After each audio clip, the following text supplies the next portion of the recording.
kayo mo Ginoo na mapasaylo ito. So, may kanto sa auto. Napilit natin sa in-drive ya. Sa sa piyak. Pag-abot sa piyak, nakaturo sa general, ang general na bibig. Abas ang general, grabe, no? Grabe, dito mo Ginoo, no? Na napasaylo mo ang auto. Napatagal mo ang auto. Wala sa mga.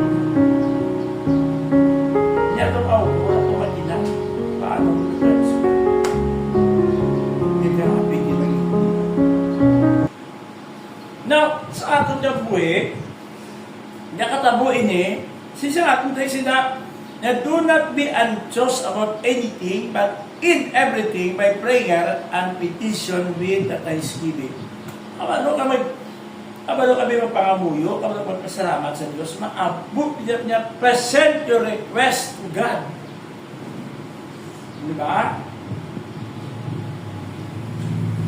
Isa kita, nangamuyo, magitoon, pero may pangayo, di ba no?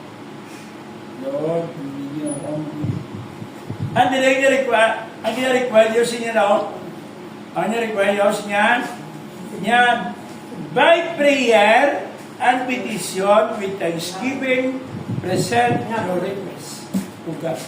Nga po, Pastor.